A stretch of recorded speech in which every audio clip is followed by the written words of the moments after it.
Okay, so good morning and welcome sa atin pong Sunday morning worship service. Masaya po ba kayo ngayong umaga? Amen. So purihin ng Diyos. Sabihin mo sa katabi mo, masaya ka. Ayan, kahit malamig ang panahon. Ayan. Purihin ng Diyos sapagkat alam ko po marami sa atin na apektuhan ng bagyo. Oh, yung iba ho sa inyo basa pa nung pumunta rito, inabutan ng ulan sa daan, o kaya lumusong sa baha, o kaya yung mga bahay lumubog, o baka yung iba walang bubong, o kaya yung iba walang pangkape, at yung iba wala lang magawa. Ano po? Ay purihin ang Panginoon sapagkat tayo po ay nandirito ngayon magkakasama sa gawain ng Diyos. Amen? So painitin na ho natin yung ating pong pananampalataya. Painitin po natin yung ating puso sa paglilingkod. Amen? So sige po, tayo tayong lahat and thank you sa mga umawit. Kita nyo ho, yung mga ambassador na lalaki, tumayo rito. Ambassador dyan sa may Araneta Avenue, meron po yan ambassador na nagre-render ng services. Ano po, kapag kayo po wala ng buhay, sila po ang ambassador. Okay, so kaya purihin ng Diyos and thank you rin sa inawit ni Crisanta. Ayan, alam nyo, lahat po tayo pwedeng dumating sa punto na manghina. Pero alam nyo, pag tayo nasa Panginoon, may nagpapalakas. Amen? So kaya purihin ng Panginoon. So okay na ba yung sound natin sa online? Kasi meron pa rin nagsasabi, wala pong sound. Ayan, hanggang ngayon. Ewan ko kung yung oras. Meron na. Ayan. So, comment nyo naman yung mga nasa online natin. Paki-comment po ninyo pag meron ng sound. Kasi ang nababasa ko lang po, wala pa din pong sound. Okay, so please open your Bible in the book of Ezra. Sa mga bisita ho natin, ako po'y maraming salamat. Alam nyo po ba't masayang-masaya kami? Kasi sa masungit na panahon, nandito po kayo. At kayo po nagpaunlak. At ang panalangin namin umuwi po kayong masaya. Kaya hanggat hindi po kayo masaya, hindi po ako matatapos magsalita. Ano po ba? Okay po ba sa inyo yon? Hindi po ako titigil dito hanggat hindi pa kayo masaya. Kaya kung aabutin tayo ng gabi, nasa sa inyo po yon. Kaya kung gusto nyo po, pagkatapos ko magbasa, magsaya-sayahan na po kayo, tapos na kagad tayo. Hindi ho tayo mahirap mag-uusap dito. Ano po? Ezra chapter 5 verses 1 to 5. Ito po ang sabi ng mga talata. Then the prophets, Haggai the prophet, and Zechariah the son of Iddo prophesied unto the Jews that were in Judah and Jerusalem in the name of God of Israel, even unto them. Then rose up Zerubbabel the son of Shealtiel, and Jeshua the son of Jozadak, and began to build the house of God which is at Jerusalem. And with them were the prophets of God helping them. At the same time came to them Tatnai, governor of this side the river, and Setar, Boznai, and their companions, and said thus unto them, Who had commanded you to build this house and to make up this wall? Dalawa po yan. Temple and wall. Alam nyo, na-enjoy ko po yung bread talk kasi nung pinag-aaralan po yung book of Nehemiah, ang dami ko hong natututunan, ang dami ko hong natutuklasan na kaugnayan ng Biblia sa isa't isa, yung bawat books. Ano po? So kaya sabi po rito, sino raw who had commanded you to build this house? Temple po ang pinag-uusapan, yung house of God. At ang sabi niya, hindi lang po yung house of God and to make up this wall, yung wall ng Jerusalem. Maganda. Sabi ng verse number 5, said we unto them after this manner, after this question, what are the names of the men that make this building? But the eye of their God was upon the elders of the Jews, that they could not cause them to cease. Okay? Naintindihan niyo po ba yon? Ang sabi ng Bible, ang mata ng Panginoon ay nasa kanila para wag silang tumigil sa ginagawa sa pagtatayo ng wall at pagtatayo ng temple. Okay? So tignan nyo kung gaano po kaganda ito. Till the matter came to Darius, and then they returned answer by letter concerning this matter. Manalangin po tayo, Panginoon. Salamat po sa muling pagkakataong ito na kami ay iningatan mo, tinipon mo sa bahay-sambahan na kung saan kami po ay muling makakapanambahan at makapag-aaral ng inyo pong salita. Panginoon, dalangin ko po ang karunungan ay ipagkaloob mo po sa amin. Bigyan mo rin kami, O Diyos, ng malambot na puso. Ikaw po, Panginoon, ang gumawa sa buhay at isipan ng bawat isa. Pagpalain mo po ang aming ginagawang pag-aaral. Tulungan mo kami, Panginoon, na makasunod at makalakad sa inyo pong kalooban. Salamat po, Panginoon. At sa po namin ninihiling ang patnubay at ang biyaya. Ito po ang aming panalangin sa pangalan po ni Kristo Jesus. Amen. Okay, so please be seated. Well, actually, ang theme po natin for this month is Grow Up, Level Up. Okay, so grow up, level up. Pero ang atin pong message is in building God's house. So paano ba tayo mag-grow up at magle-level up sa buhay po natin bilang isang mananampalataya? Ang pinag-uusapan po natin dito ay yung atin pong spiritual life. So naniniwala po ako, physically, dapat tayo po ay lumalago. Dapat tayo po ay nag-i-improve. Masaya po kapag tayo ay natututo sa mga bagay-bagay sa buhay natin. Masarap sa pakiramdam kapag tayo po ay nag-i-improve. Tama po ba ako? Masarap sa pakiramdam kapag tayo po ay umo-okay. Physically, kapag tayo ay nakakaramdam ng sakit, di ba't ang sarap sa pakiramdam na kapag umo-okay na tayo, bumabalik na yung ating natural na lakas? Tama po ba? Kapag tayo po ay umo-okay na sa problema, sumisigla na po yung ating takbo ng isip, yung ating puso, yung ating mga nagagawa. Kasi nga, nag-i-improve na po yung ating sitwasyon. Umo-okay na. Yung problema na nagbibigay ng sakit ng ulo, kumbaga unti-unti gumagaang na to at nagiging maayos yung ating kalagayan. So anong ibig ko pong sabihin? Hindi ba't masarap sa pakiramdam? So ganun, naniniwala din po ako na sa bagay na ito, sabi po kasi, grow up, level up in building God's house. So hindi ho po pwede na yung bayan ng Panginoon, para lang ho magkaroon tayo ng background, na manatili silang nakabagsak. Kayo po, pag dumating ang dilubyo ng bagyo o problema, gusto niyo po ba kung natanggalan kayo ng bubong habang buhay na kayong walang bubong? Sino ho ang magiging masaya na nung bumagyo, pastor, itong Guring, di ba? Tama po, yung malakas, Guring, may mas pinakamalakas pa pala, Hana.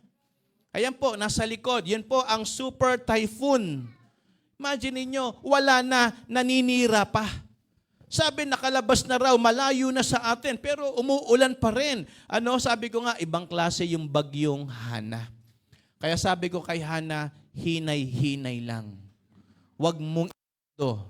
So, imagine po ninyo, kapag kayo ay nasalanta ng bagyo, tumumba yung inyong pader, bagbagsakan yung mga puno, nasira yung inyong bubong, yung mga kisame ninyo, o kung ano pa man, nagkawasak-wasak, papayag ba kayo? Ganun na lang ang kalagayan ninyo. Ay, hayaan mo na yan. Bagyo naman na may kasalanan dyan. Wala naman akong kasalanan dyan. Hindi ho tayo papayag kasi nga, hindi masarap sa pakiramdam na ikaw ay nandoon sa iyong tahanan, sa iyong bahay, na pinapasok ka ng ulan, nasisitang ka ng araw, nandyan ang alikabok, nandyan ang mga insekto, kumbaga bukas na bukas ang bahay mo. Kung yung bahay mo nga, yung sarili mo nga, hindi ka makatatagal ng ganon, sino pa kaya na nasa bayan sila ng Panginoon? Pinag-uusapan po rito is the holy place and the holy house of God. Yung bahay ng Panginoon. Kaya nagtataka yung hari, sino ang nag-utos sa inyo na itayo yung templo? Sino ang nag-utos sa inyo na itayo yung wall? Sipin nyo ho yun. Yun ang tanong sa kanila. Balikan lang ho natin para may idea po kayo. Verse number 3. Who hath commanded you to build this house? Yun ang tanong. Common sense. Kayo po, pag nasa ang bahay ninyo, tatanungin pa ba kayo, sino ang nagpagawa niyan? Sino ang nag-utos sa inyo na gawin niyang bubong na yan? Hindi nyo na kailangan iutos pa ni Kapitan. Hindi na kailangan iutos pa ni Mayor. Hindi na kailangan iutos ni Kapitan. Ay, oy, mare, bubong mo, ayusin mo. Hello po.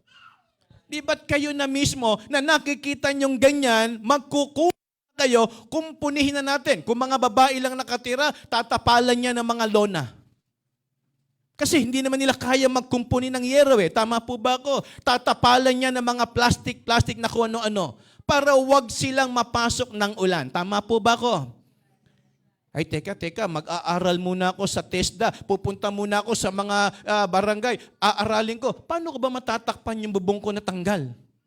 Hindi nyo naiisipin nyo. Nang isipin nyo, ano bang meron sa atin? O kunin mo nga yung banig dyan, itapal mo muna. Kunin mo nga yung tarpaulin ni Kapitan, itakip mo muna.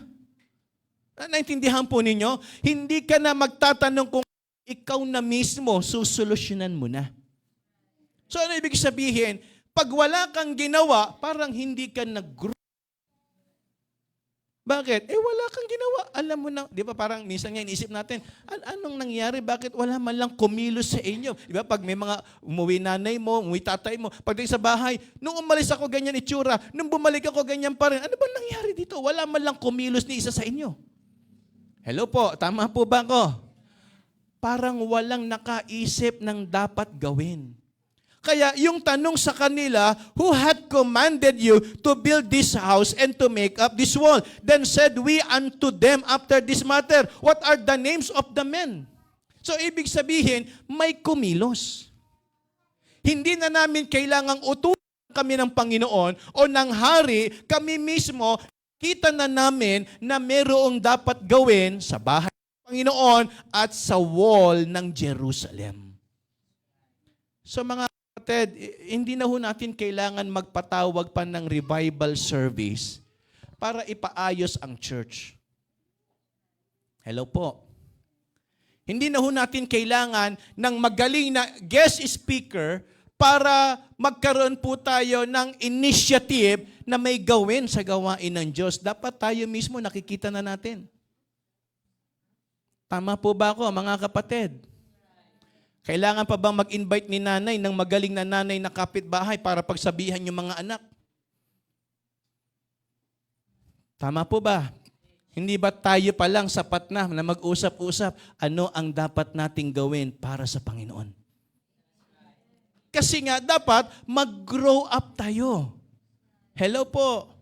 Kung mga bata pa tayo sa gawain, tingin ko po, kailangan tayo maghanap somebody na magpupush at mag-i-encourage sa atin. Pero kung matagal na ho tayo, mga kapatid, hindi na ho natin kailangan yon. Tayo na mismo, dapat alam na natin yung ginagawa natin. Tama po ba ako, mga kapatid?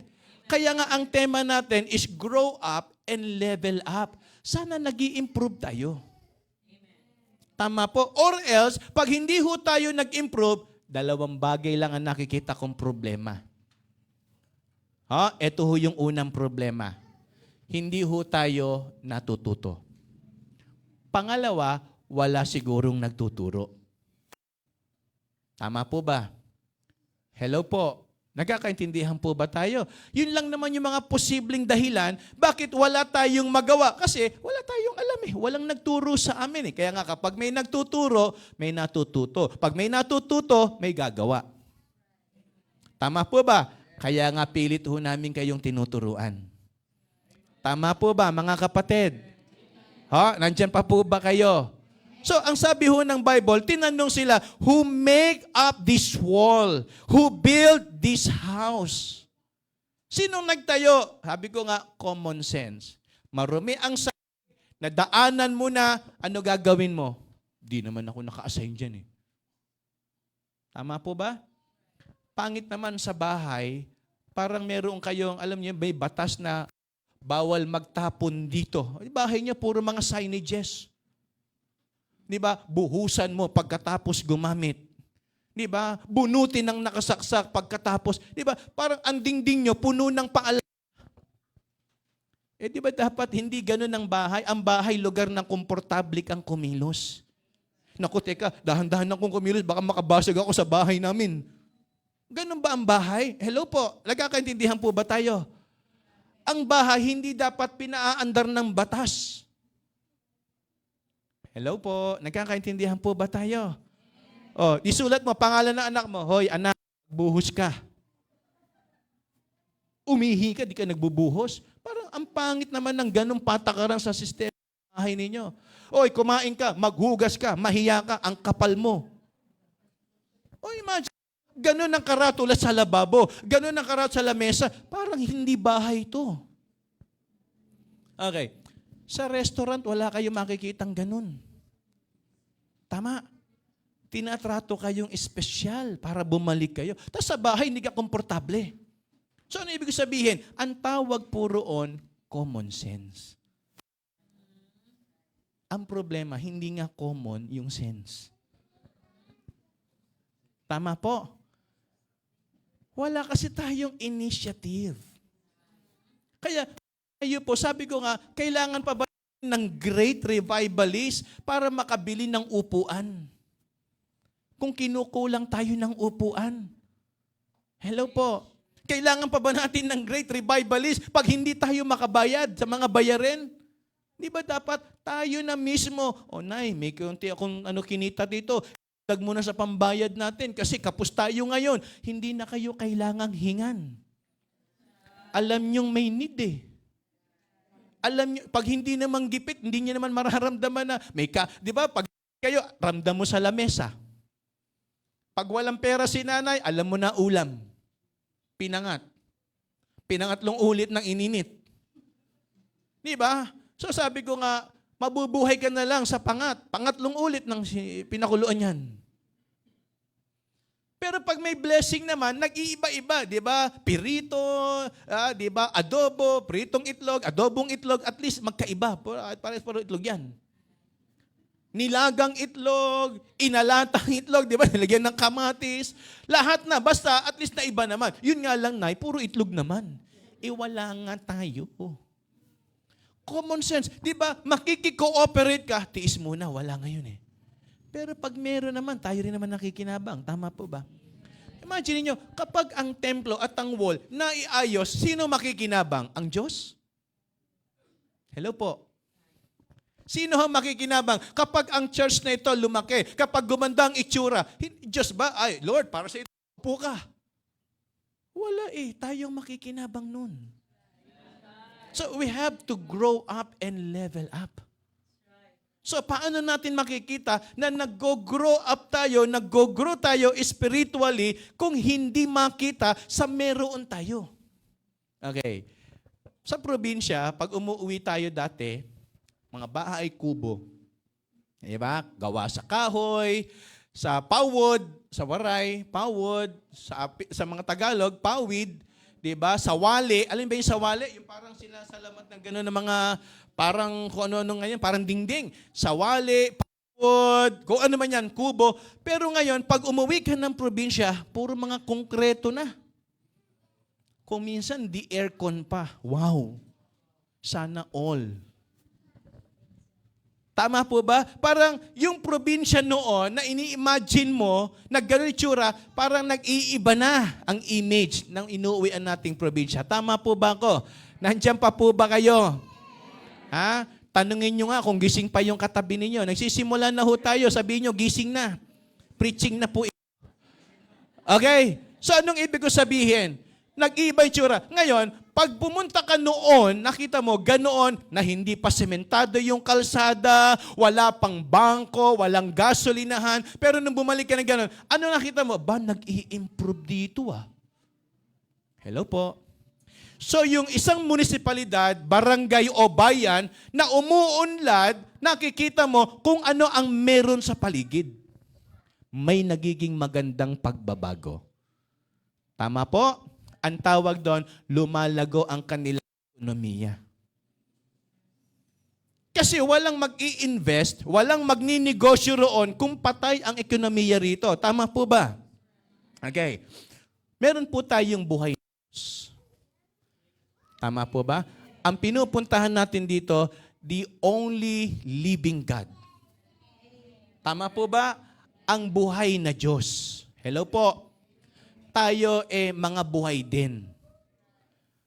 Kurutin yung Sabi niya, baka hindi na yan buhay. Nakatingin lang sa akin yan, hindi na gumagalaw. Inatake na pala. Ganun-ganun ninyo ng konti, baka matuluyan yan. Kala nyo, natin yung pala, wala na, kaluluwa na lang pala yan. Tapikin ninyo, hoy, gising. Kaluluwa ka na lang, nawala na yung katawan mo rito. Ano ibig sabihin mga kapatid? Meron tayong buhay na Diyos. Tama po? Buhay din tayo. Therefore, dapat may nangyayaring maganda sa atin. May buhay tayong Diyos, buhay tayo. Tama po ba? Or else, pag ang isang may buhay, walang nangyayari, ang tawag dyan, stagnant. Meron tinatawag sa bank account, di ba? Pag sa bangko, na hindi gumagana yung iyong account. Walang pumapasok, walang lumalabas. Tawag dyan, Hana, dormant. Alam ba yung dormant? Yung nilalagay sa pinto pag nagpapagpag ng paa. Dormant yun. Gets nyo na ngayon? Mga patawa yan sa mga matatalino lang. Yan ang tawag dyan, mga intelligent joke. O, di nag-i-improve kayo, nakikita nyo?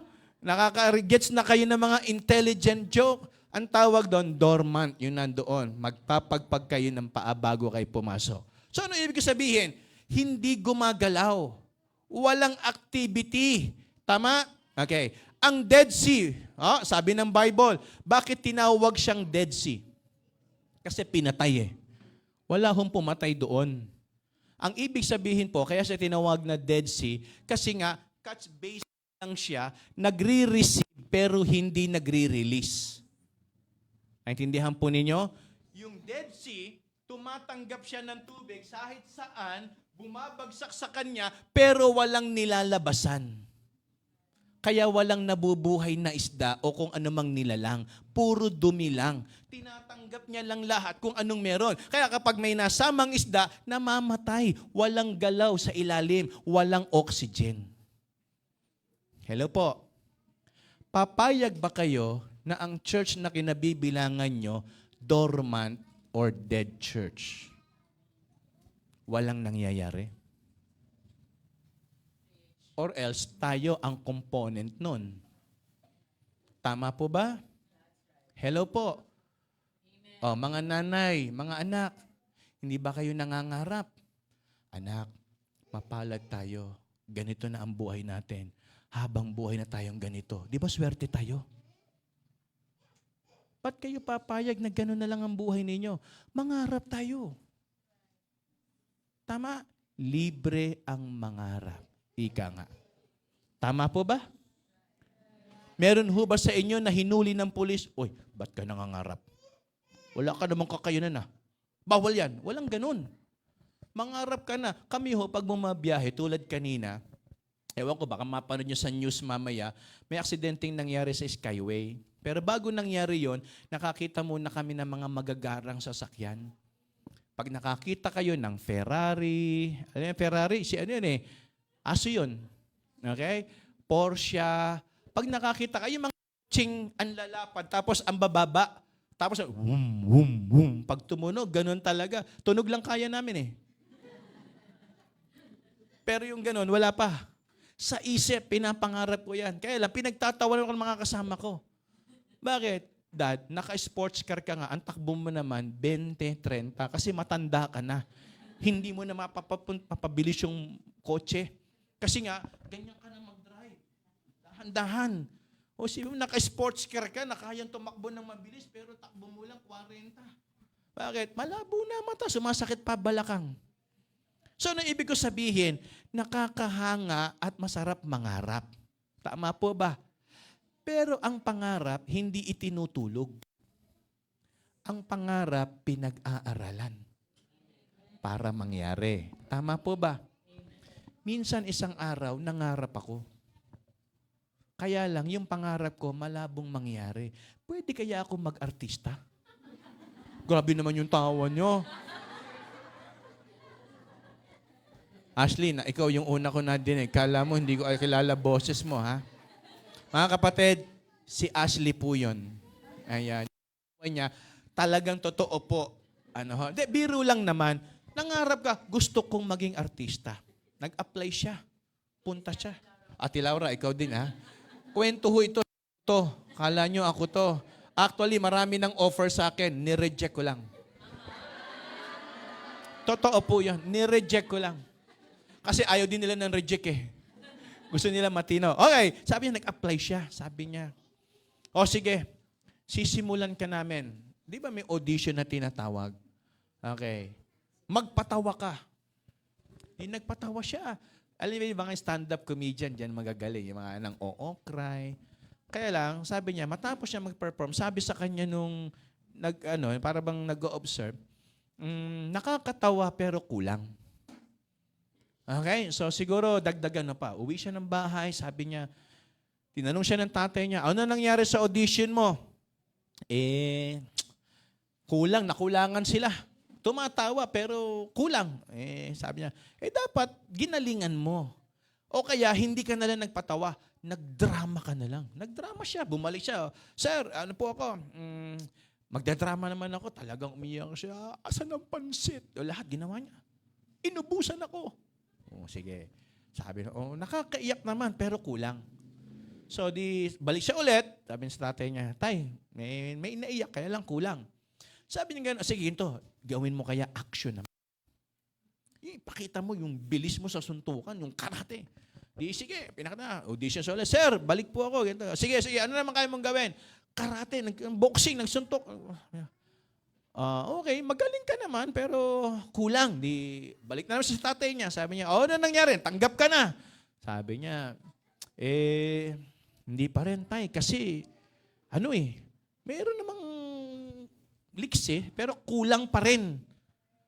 Sabi niya, sa pagpatawa, kulang. Hindi pa ako tapos, Ate Rose, tumatawa ka na. Yung, yung sumunod? Yung sa drama, konti, kulang pa rin. Action, kulang pa rin. Sabi nung tatay, saan ka pa kaya pwede? Wala ka na sa drama, sa patawa, sa action. Subukan mo kaya sa love life. Yun yung mga couple, sabi niya gano'n. Apply siya, sir. Eto na po, sigurado ako rito. Apply siya. Ano naman, yung mga love story. Ayan, pinag-tandem sila, gano'n. Medyo, kaya bandang huli sabi, sir, kamusta na po? Kulang pa rin eh. Uwi siya ulit, sabi natin niya, okay na? Pasado ba yung mga tinuro ko sa'yo? Tay, kulang pa rin. Anong sabi nung anak? Wala na talaga akong pag-asa. Alam niyo kung ano ginawa niya? Sabi niya, Tay, ikaw na lang kaya ang mag-apply. I-try mo kung papasa ka. Sinama niya yung tatay niya. Tatay. Ginawa lahat nung tatay. Lahat. Yung 4 na yon. Ano yon? Yung una? Yung una. Di muna kayo, makakalimutin kayo ha. Comedy. Sumunod. Drama, action, love story. Ginawa niya lahat. Nakulangan din. Nagalit yung tatay. Anak, ano bang klase itong pinag-a-applyan mo? Travel agency pala yan eh. Papuntang ibang bansa. Ang may problema pala, yung nag-a-apply. Saan ka nag-apply?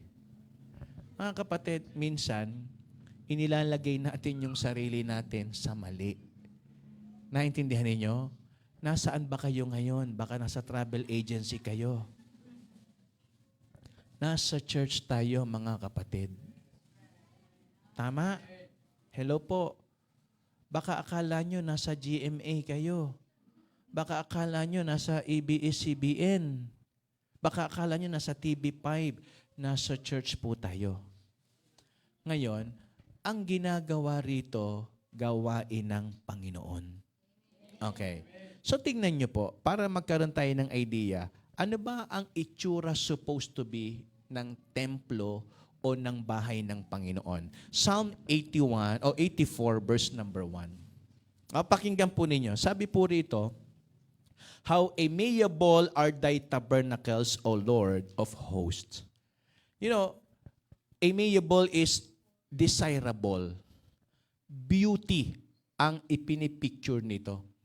Palagay po ninyo, kung kayo ang tatanungin sa church, sa bahay ng Panginoon na meron tayo, okay na kayo rito? Tama po? Hello po, nagkakaintindihan po ba tayo? Yung iba sa inyo naiinitan. Yung iba sa inyo giniginaw. Yung iba sa inyo okay na yan. Yung iba sa inyo nasisikipan. Tama po ba? Hello po, nagkakaintindihan po ba tayo? So anong ibig ko sabihin? Ang gawain ng Diyos, maliit man o malaki, ang tama dapat maging maayos. Maliit man yan, basta maayos. Maliit man yan, basta presentable. Kahit hindi bago ang suot mo, pansyado at malinis, maayos yan. Tama? Hindi natin kailangan laging may bago. Ang kailangan lang natin, ayusin. Kakaintindihan po ba tayo? Tignan nyo. Ni Hagay, kung maalala nyo, sabi po kasi, di ba, in verse number 1 ng Ezra chapter 5, then the prophets, Hagay, the prophet, binanggit siya. Nung pinag-aaralan ko yung Nehemiah, sabi ko, binanggit si Hagay. Okay? Binanggit si Hagay. Binanggit si Ezra. Si Ezra ang nag-build ng temple. Tama po ba ko? Okay. Sabi po rito, tignan po ninyo, sa Haggai chapter 1, verses 1 to 5, in the second year of Darius the king, same, yung hari sa Haggai, hari din doon kay Ezra. Hari din kay Nehemiah. Tama po ba ko? Kaya yung panahon na ito, magkakaiba man sila ng lugar, pero iisa po ang sitwasyon. Malinaw po ba? Sabi ng verse number 1, in the second year of Darius the king, in the 6 months, in the first day of the month, came the word of the Lord by Haggai the prophet unto Zerubbabel, the son of Shealtiel, governor of Judah. Ito po, yung bayan ng Panginoon. Alright? And to Joshua and Jeshua, yan ho yung sinabi po roon sa verse number 1. Balikan natin. And the prophets, Haggai the prophet, and Zechariah the son of Iddo, prophesied unto the Jews that were in Judah and Jerusalem in the name of the God of Israel, even unto them. Then rose up Zerubbabel, Zerubbabel, the son of Shealtiel, and Jeshua, and that is Joshua. Okay, Jeshua and Joshua, isa lang po yun.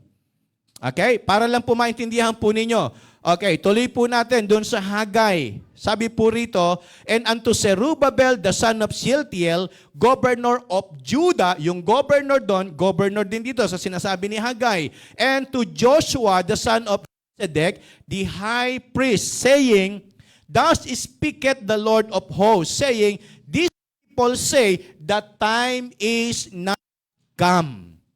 Sabihin nyo nga, the time is not come. Sabay-sabay po kayo. Begin. Again.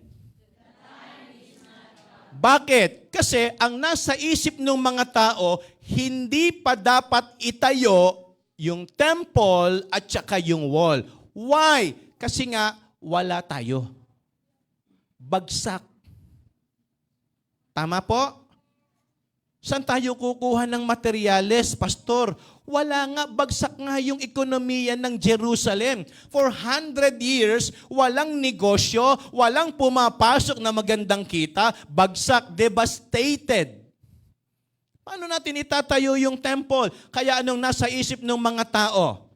Ano ang unahin? Ito po para magka-idea kayo doon sa sinabi ni Haggai na consider your ways. Sabi po kasi rito, okay, thus speaketh the Lord of hosts, saying, these people, etuhong mga tao, yung bayan mismo ng Panginoon, yung Israelites. Anong sabi ng mga tao? The time is not come, the time that the Lord's house should be built. Hindi pa to panahon para ayusin ang bahay ng Panginoon.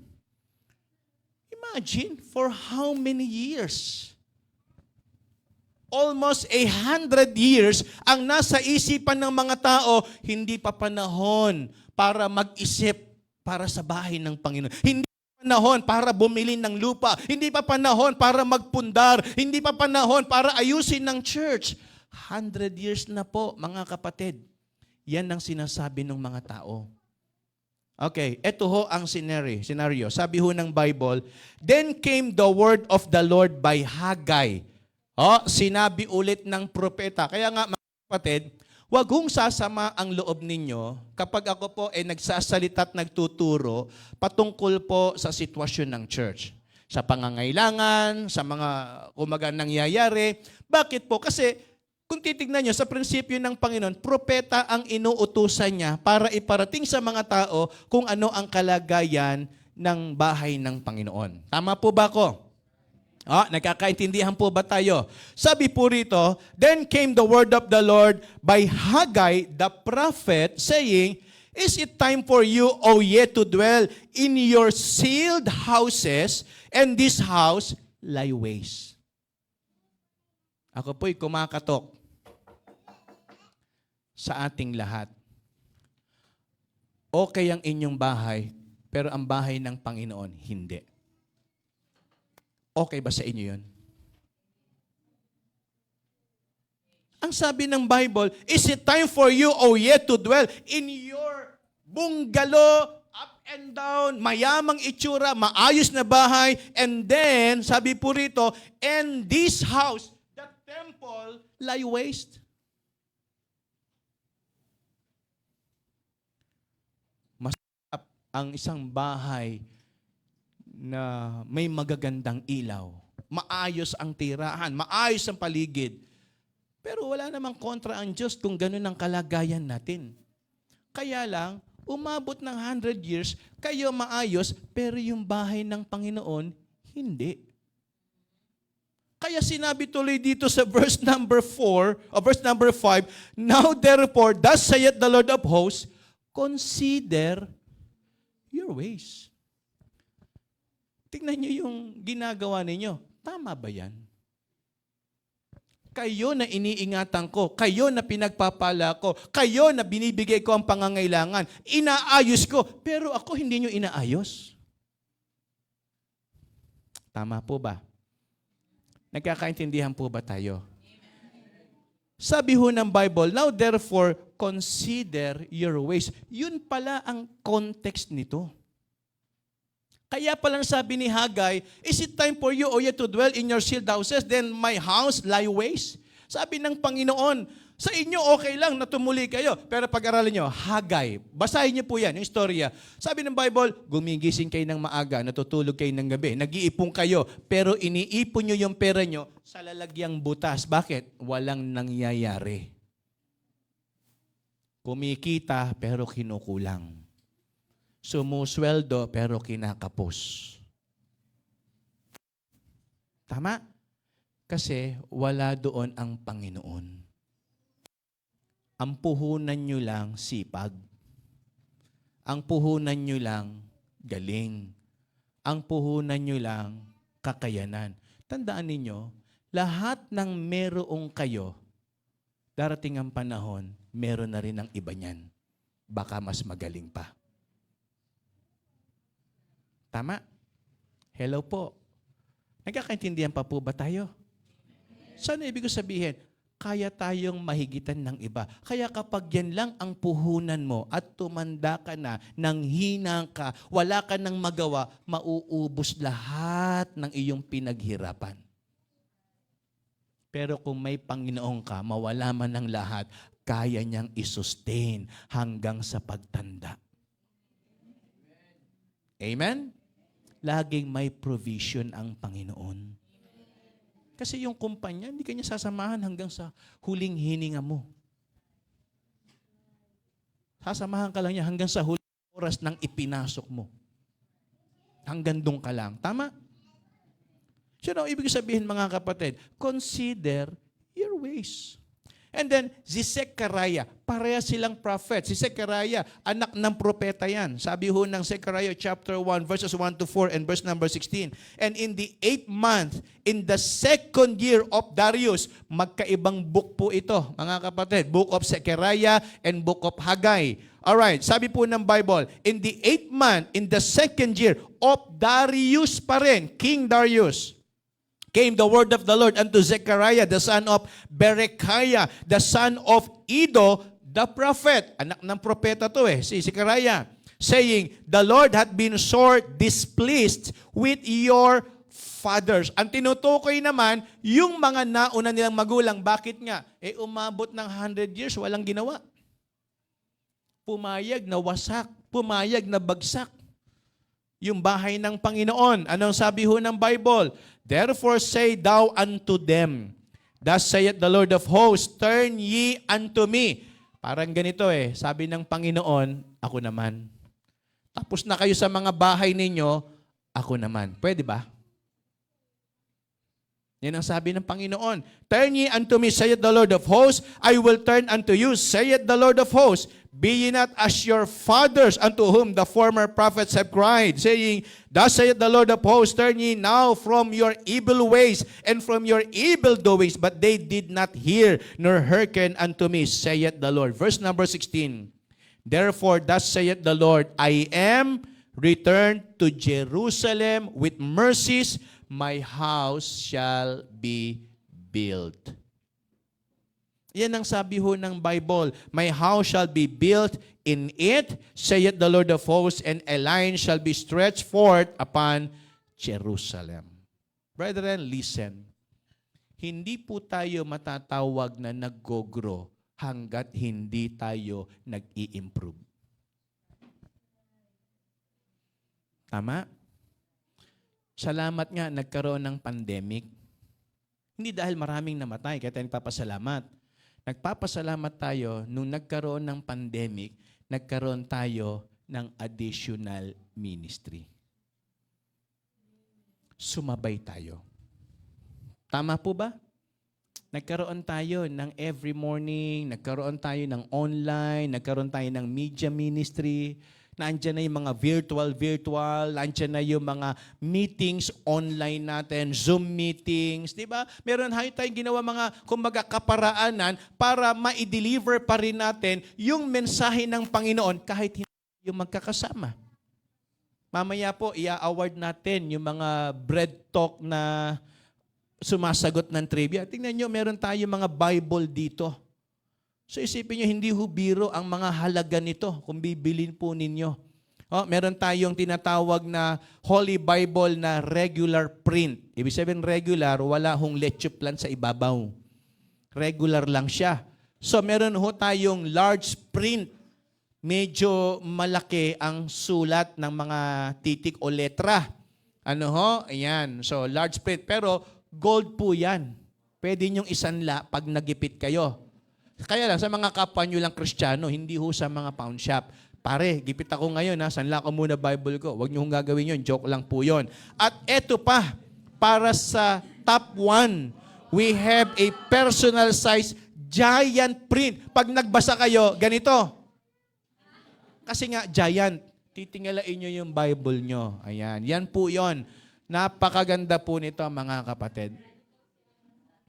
Ngayon, kung gusto nyong magkaroon ng ganito, lagi kayong manood at sumagot ng tama, sa trivia natin sa Bread Talk.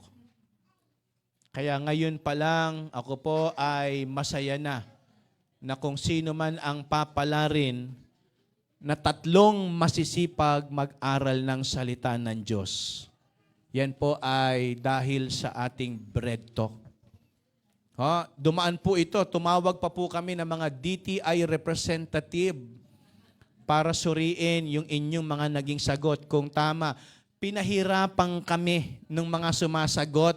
Napakadikit ang inyong mga score. Kaya tinignan pa namin yung mga sagot ninyo na kung merong S, walang S. Diba? May mga ganon. May pagkakamali. Kaya sabi ko, hindi, siya talaga ang number 1. Gusto niyo na po bang malaman kung sino number 1? Parang ayaw. Mukhang hindi kayo interesado kasi alam nyo, hindi kayo yun, mahirap naman kasi umasa. Okay, simula na ho tayo sa preaching. Intro pa lang po yun. Number 1, makikita ho natin, sacrifice. Kung gusto nating bigyang pansin yung ating spiritual life, kasi ito po ang sukatan. Pag ang tao physically nag-grow, ano ang makikita nyo? May improvement sa katawan. Tama po ba? Hello po. Nandiyan pa po ba kayo? Okay.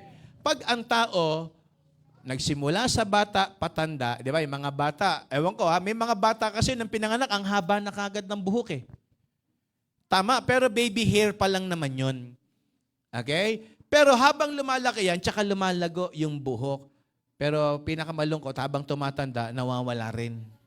Sabi nga, the Lord gave, the Lord had taken away. Binabawi rin. Ano ho? Kaya habang nasa sa inyo yan, pasalamatan nyo. Dahil pag nawala yan, hindi nyo na yan maibabalik. Diyos lang ang makapagbabalik niyan. Tama ba ko? Okay. So, habang lumalaki tayo, may nangyayaring kakaiba. Yung buhok, yung buto, yung laman, yung height, pati yung boses. Nag-iiba. Tama ba ko? Yung dating, Mama, Mama! Paglaki, Mama, Mama. Ganun na ngayon eh. Nag-iiba rin. Kasi ang mahirap, 19 na, 20 na, Mama, Mama! Ganun pa rin. Ang hirap yun. Anak, 20 ka na, 30 ka na, Mama, Mama! Para ka pa rin duwende, naiipit na, parang itik na pinipit yung liig. Naintindihan niyo? Hindi normal yun. Tama ba ko? Hello po. Hindi normal yon. You know, para malaman nyo na nag-grow na tayo spiritually, tignan nyo kung ano na yung kaya nyong gawin. Kaya ba nating magsakripisyo? Okay. Yung mga anak natin, yung mga bata, mabibihira nyo sa mga anak, pag nakita kayong nakaganyan sa lamesa at nilapitan kayo na anak, Nay, ano ba ang problema, Nay?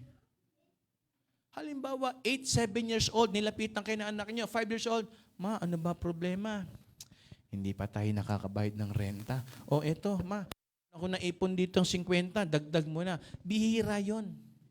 Pag lumapit, Ma, bakit malungkot ka? Tayo mabayad ng renta. Ma, pahinga 10, Ma. Tama ba ko? Makatwiran po ba yung sinasabi ko?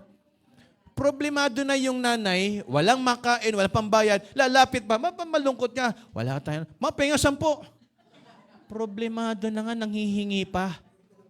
Kasi nga, bata pa. Tama? Yung sense of responsibility and sacrifice, wala pa sa kanya. Hello po, nagkakaintindihan po ba tayo? Malinaw po ba yon? Pero pag yan nasa sapat na kaisipan at gulang, sasabihin sa nanay niya, Ma, may naipon akong baon, baka makatulong. Tama ba ako? Pogi points yun. Tama ba ako? So, ibig sabihin, very good yung anak ko. Nagmamature. Nakakaintindi ng sitwasyon.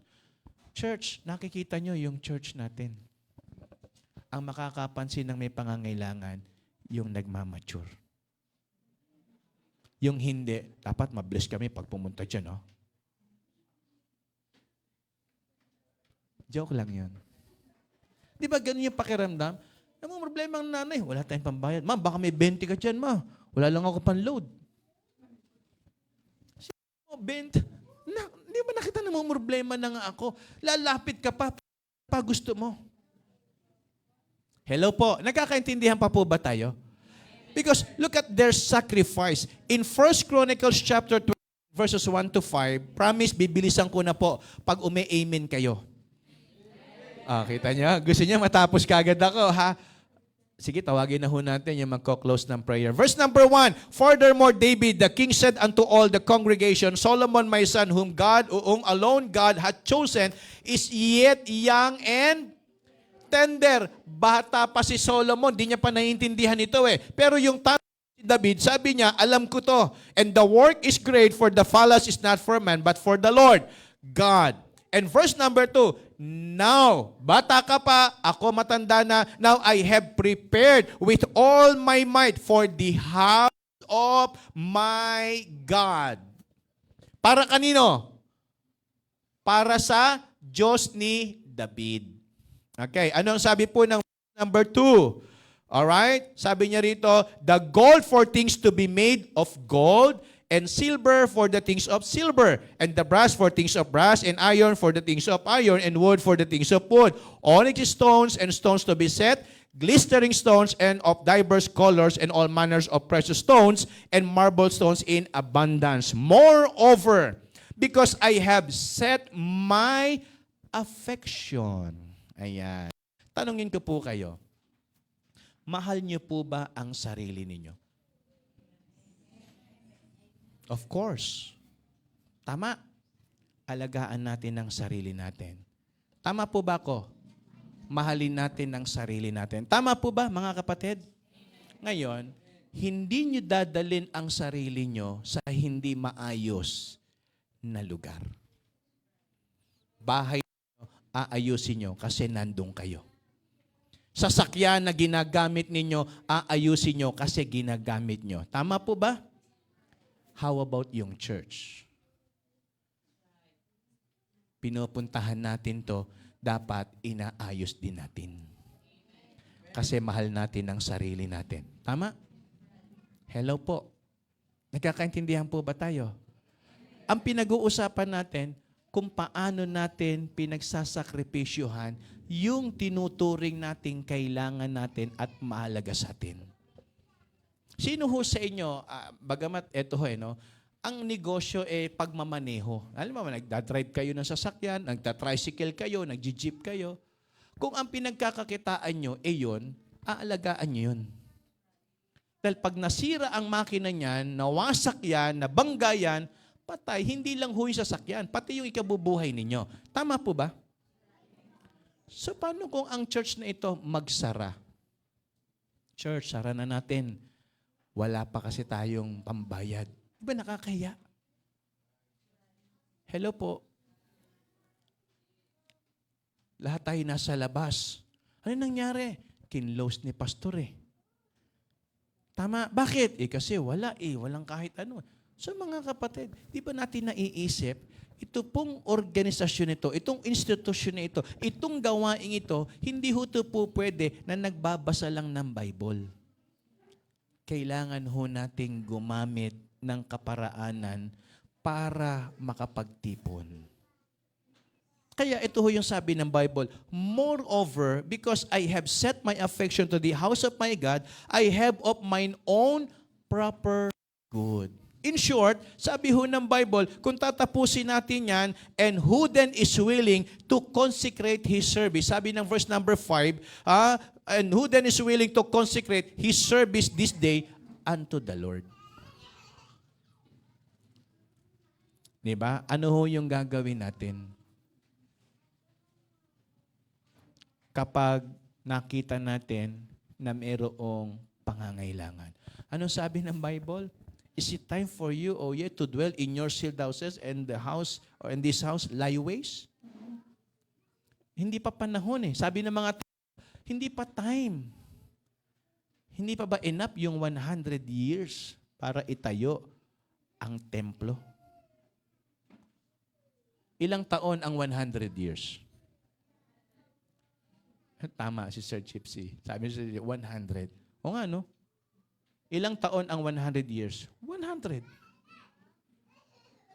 Pero ang haba nun, 100 years. Imagine niyo, baka kung sa panahon natin ngayon, namatay na tayo, hindi pa naitatayo yung wall, hindi pa natatayo yung temple. Tama? Hello po. So, anong kaya natin gawin? Kung nagle-level up at nag-go-grow tayo at nagmamature, we need to sacrifice. Kung hindi, walang matatay yung wall. Walang matatay. Di ba sabi ko nga sa inyo, bagsak ang ekonomiya nila. Wala silang trabaho. Pero naniniwala ako, kahit wala tayong resources coming from the outside, meron tayo ngayon. Tama po ba? Kung ang kaya lang nating itapal, tarpaulin, gamitin natin. Hello po. Kasi binagyo tayo Naiintindihan naman ng Panginoon. Tama po ba? Naiintindihan ng Diyos kung ang kalagayan natin hanggang dito lang. Ang hindi maintindihan ng Panginoon, yung hindi tayo kumikilos. Are we clear? Hindi ko hinahanap na bumili tayo ng chandelier. Tama ba? Alam niyo ba yung chandelier? Ano spelling nun? Wag, ilaw na lang. Mahirap spelling ng chandelier eh. Bili tayo ng magandang ilaw. Ilaw, I-L-A-W. Ilaw. Chandelier, mahirap pa yan pag tinanong ka kung anong spelling. Ano ibig sabihin? Bakit tayo bibili ng chandelier? Hindi tayo bibili nun. Wala tayo nun. Tama po ba? Ulitin ko, ang mahirap kasi, hindi yung bumili ka ng mamahal. Ang mahirap, alam mong may pangangailangan, wala kang ginawa. Tama? Ang bubong, nakanganga ka lang. Bubong namin yun Tanggal. Wala. 100 taon, tanggal na yung bubong. Tubuan na yun ng mga kung ano-anong ugat.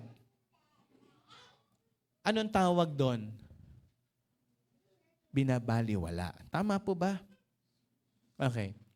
Ito sa amin naranasan na to. Pag ang bahay niyo may tumutulo, bumabag ulan, tumutulo mula sa bubong, tumutulong ganyan. Ano gagawin niyo? Tulo O ano? Tulo yan Wala ka nang ginawa, kundi puro ganun. Sinundan mo yung tulo. Sasahuran mo yan kahit banyera o timba o tabo. Tama ba ako? Ang tawag doon, initiative. Nay, may tumutulo. Ayun Anak, nakita mo na, pinanood mo pa. Ninay, tuwa lang ako, nakita ko may ulan sa loob. Ang tawag dyan, false. Sipin nyo, di ba, sinahuran mo na sana. Nagkakaintindihan po ba tayo? Mga kapatid, ang gusto ko pong maramdaman nyo rito, hindi yung iba ang tignan nyo. Sarili natin. Pastor, mahirap lang kami. Hindi ko hinahanap sa inyo ang mamahaling banyera. Kahit tabo o lata na pinaglagyan ng gatas, but at least may ginawa. Tama po ba? Eto na nga lang to. Ano ginawa natin? Yung tagsi 50, tag-100, pag pinagsama-sama yan, may nagawa. Hindi binaliwala. Tama po? Hello po, nagkakaintindihan po ba tayo? Tignan nyo yung kisame dyan. Tignan nyo yung CR doon. Kung hindi pa tayo nagsimula, hindi magkakaroon ng CR yung mga lalaki na iihi ka na nakaganon. Ang hirap kung ka umihi, naglilimbura ka Totoo po yun. Walang halong kalokohan. Di ba ang hirap? Sa inyo sa babae, pwede sa inyo yun. Paano kami? Uupo ba kami pag umihi kami? Ganun ba yun? Excuse me po kayo malisyosa kayo iihi kami, ganon. Hindi kami ganon umihi. Hello? Mga lalaki to. Hirap nun. Di ba sabi ko, kung hindi pa ako nahirapan, hirap nun. Di ba? Hindi makita, tumatama yung ulo mo sa sinisilip mo Ngayon, para bababa ka ngayon. Bababa kang ganon. Yun, makikita mo na. Sabi ko, kung hindi pa yan nakita, isipin nyo, nakakatawa, pero parang tayo ang nakakatawa. Di ba natin naisip yun? Ang tagal-tagal na, nagsiservice tayo, may kaldero, may yung kinainan ng ice cream, yung galon, di ba? Timba. Ilan yung nakasalansan doon? Buti nga yung mga musician natin, mag-hold yung mga kaldero, dito sa ulo nila habang gumaganon. Bakit? Sinasahod nila yung tulo Solusyonan natin. Tama po ba? Pag walang ginawa, yun ang problema. Pero yung pag may ginawa tayo, kahit maliit o konti o solusyon, at least may ginawa. Hindi pinanood lang yung tulo. Ay, oo nga, saya-saya, basa yung kama. Hindi malang inusod yung nababasa, hindi malang nilagyan ng... Mga kapatid, yun ang problema kung minsan. Nakikita natin pero hindi tayo willing. Tama? Kaya, their sacrifice. Second thing is their submission. Tingnan nyo yung nag-motivate sa kanila, mga propeta. Wala pa ba authority yun? Sabi ng propeta Sinabi na ni Prophet Haggai, sabi na ni Prophet Zechariah, sila mga man of God. Well, this morning, pinararating ko po sa inyo, ito ang bahay ng Panginoon na pinagkatiwala sa atin. Amen? Amen? Tama po? Amen. Ano ang nakikita nyo? Sige po, anong nakikita? Wag puro ako. Wala na po, endangered species na to. Yung church, ang tignan nyo. Wala na, kahit i-repair nyo to, wala na marirepair dito. Ano ibig sabihin mga kapatid? Di ba't marami pang pwedeng ayusin? Lalo pat mag-a-anniversary tayo. Pakita natin, Lord, mahal ka namin. Mahal namin sarili namin. Ayaw namin pumupunta kami sa isang lugar na hindi kami maayos. Hello? Para kanino to pag inayos natin?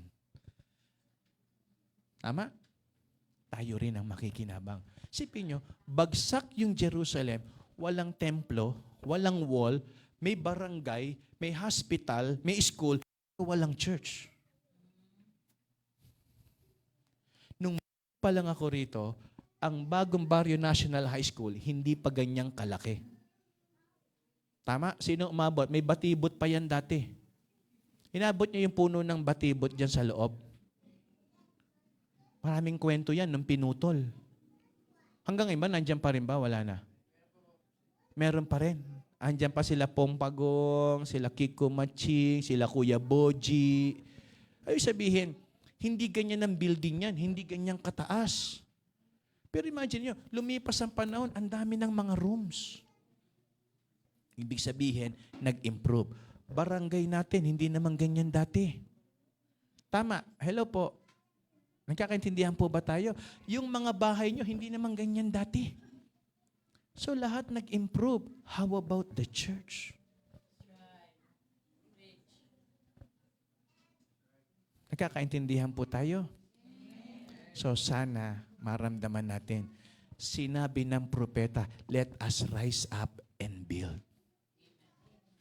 You know, sabi ng 2 Thessalonians chapter 2, verses 1 and 2, now beseech you, brethren, by the coming of our Lord Jesus Christ, by our gathering together unto Him, that ye be not soon shaken in mind, or be troubled, neither by spirit, nor by word, nor by letter as from us, that the day of Christ is at hand. Ibig sabihin dito ni Apostle Paul, huwag kayong pumayag na yung ginagawa nyo sa Panginoon, mapigilan. Tama po ba? Kasi darating ang time, gugulin kayo, pipigilan kayo. Pero huwag kayong pumayag. Kaya nga sabi ni Apostle Paul in Acts chapter 2, verse number 42, and they continued steadfastly in the apostles' doctrine and fellowship and in breaking of bread and in prayers. Therefore, Hebrews 10:25, the Bible says, not forsaking the gathering. Amen? Kayo nga po bumasa, verse number 25, begin. Not forsaking the assembling of ourselves together, as the manner of some is, but exhorting one another, and so much the more, as you see the day approaching. And so much the more, as you see the day approaching. Ano ibig sabihin yan? Malapit nang bumalik ang Panginoon. Ano ibig sabihin yan? Malapit na rin tayong mawala dito. Ano ang ginawa natin? Tama? Nararamdaman niyo ba na anytime pwedeng bumalik ang Panginoon? Nararamdaman niyo ba na anytime pwede rin tayong kunin ng Panginoon? Ang tanong, ano ginawa natin sa gawain ng Diyos? As the day approaching. Habang palapit ng palapit. Sabi ko nga, sana habang tumatanda, nagmamature tayo. Sana habang tumatanda, mas tumatama ang buhay natin. Hindi pasama. Pawala ka na nga nagiging mali ka pa. Hello po. Kapag nararamdaman mo malapit ka na, magpakabait ka na. Malapit ka na Ngayon ka pa ba gagawa ng, alam mo yon? Naintindihan ninyo? Naku, nakakaramdaman ko. Di magpakabait ka na. Naku, parang may naamoy lupa na ako. Di magpakabait ka na. Naku, mukhang nagkakagulo sa paligid. Gera dito, gera doon. Malapit nang bumalik ang Panginoon. Magpakabait ka na. As the day approaching. Amen? Huwag mo nang pabayaan yung pwede mong gawin para sa Panginoon. Di ba sabi ni Apostle Paul, ang linaw-linaw, now beseech you, brethren, by the coming of our Jesus Christ and by our gathering together. Sa pagtitipong ginagawa natin, they be not soon shaken in mind. Kaya nga nung nagkaroon ng pandemic, akala natin magbabalik na ang Panginoon Bakit? Wala nang gathering Bawal lang makita-kita, tama? Naku, mukhang malapit na bumalik ang Panginoon. Kaya nung may pandemic, lahat tayo mababait. Panoorin mo yung mga channel, puro pinanonood, puro maka-Diyos. TV, maka-Diyos. Cellphone, maka-Diyos. Tama. Bakit? Natatakot lahat eh. Kung pwede nga lang sabihin, Lord, i-pandemic mo nga yung nagpapabaya. I-COVID mo nga yung nagpapabaya. Kung pwede lang sabihin yun eh, hindi nga pwede dahil mahal namin kayo sa Panginoon. Diba? Anong ibig sabihin mga kapatid? Kaya tayo natatakot kasi may nangyayaring hindi maganda. Pero wag ho nating payagan na mangyari yung bagay na yon, kaya lang tayo natututo. And last but not the least, their service. Makikita mo kung paano naglilingkod ang isang nagmamature. Amen? Paano? Unti-unti natututo. Diba, kanina inobserbahan ko yung mga nagkakantahan. Papakanta si Preacher Christian. Ano yung unang pinakanta mo, Preacher Christian? Hindi. Yung isa pa, yung pagkatapos noon, yung sumunod, yung sa congregation na ano na. Oh, Happy Day. Tama? Sino sa inyo nakakaalam nun? Mukhang hindi yata lahat, di ba? Kasi pinansin ko, sino yung kumakanta at sino yung hindi. Yung iba, ganun lang. Totoo. Sige, pakantay ko kayo sa isa. Baka hindi nyo makanta. Oh, kanta pa tayo. Oh, happy. Para masabi lang bumubuka yung bibig. Tama ba ko? Hello. But at least, pinipilit. But at least, tinatry. But at least, ginugusto. Tama? Pero yung iba, wala lang.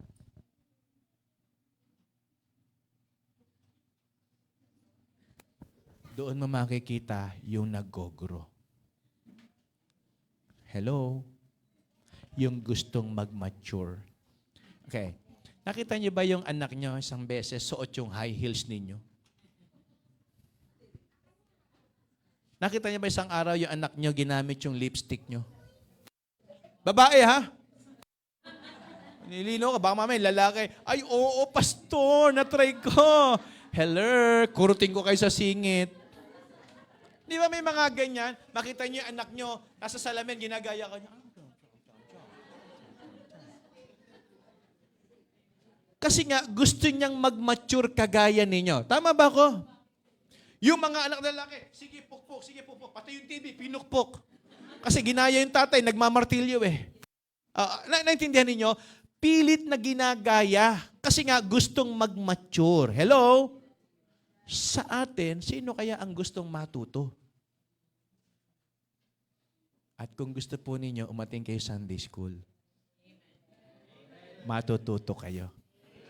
At malalaman ko sa linggo kung sino yung gusto. Pupunta kayo ng maaga. Huwag kayong gumaya sa amin. Na-traffic kami sa Skyway. Agahan pa natin. Tama po ba? Doon mo makikita kung paano yan nagsiserve. Amen? Yung mga nanay, ewan ko, binementor niyo ba yung mga anak niyo sa pagluluto? Meron bang ganon? Tinuturo, anak ha, ganito mag-init ng tubig. Tubig na nga lang, nasunog pa. Anak, ha? Ganito magsukat ng tubig sa bigas. Alam niyo ba yung magsukat ng tubig? Kasi ngayon, meron ng mga yung tawag doon, yung mga cups, yung mga rice cooker. Pero noon, daliri ang ginagamit eh. Ewan ko kung accurate yun, sasabihin, anak, ganito, lagay mo yung bigas, hugasan mo. Kami noon, parang 2 yata, 3 beses pinahuhugasan ng nanay ko. Una, ganun, basta, ganun.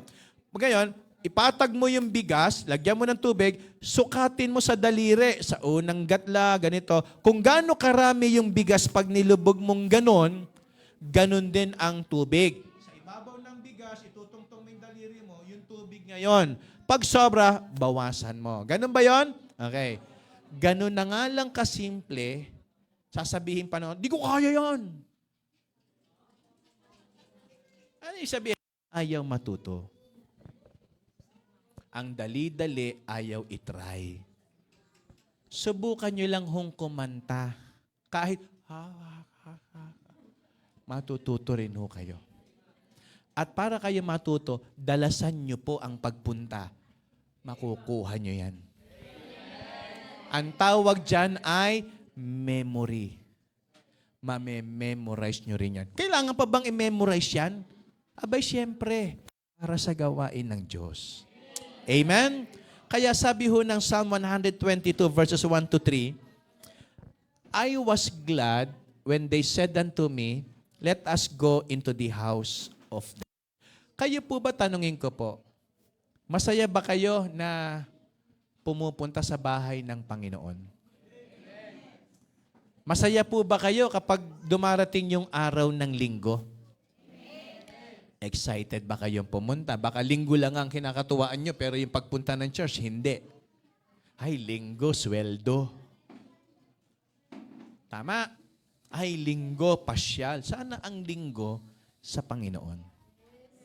Kaya sabi ng Bible, I was glad when they said unto me, let us go into the house of the Lord. Our feet shall stand within thy gates, O Jerusalem. Jerusalem is builded as a city that is compact together. Kaya nga kapag tayo nasa bahay ng Panginoon, dapat masaya tayo na kasama natin yung isa't isa. Sabihin mo sa katabi mo, thank you. Tama. Alam niyo kung bakit? Kasi na-encourage ako sa iyo. Pumunta ka eh. Tama po ba? Nandito ka para maglingkod sa Panginoon. And as I close, Psalm 27 verse number 4, one thing have I desired of the Lord, that will I seek after, that I may dwell in the house of the Lord all the days of my life, to hold the beauty of the Lord and to inquire in His temple. Ayan. Masarap sa bahay ng Panginoon. Tama po? Kahit papaano, naiiba ang ating ginagalawan. Kahit papaano, yung pakiramdam natin, inaayos ng Panginoon. Kaya nga sana, sa umagang ito, tayo po ay napagpala ng salita ng Panginoon. Manalangin po tayo. Panginoon,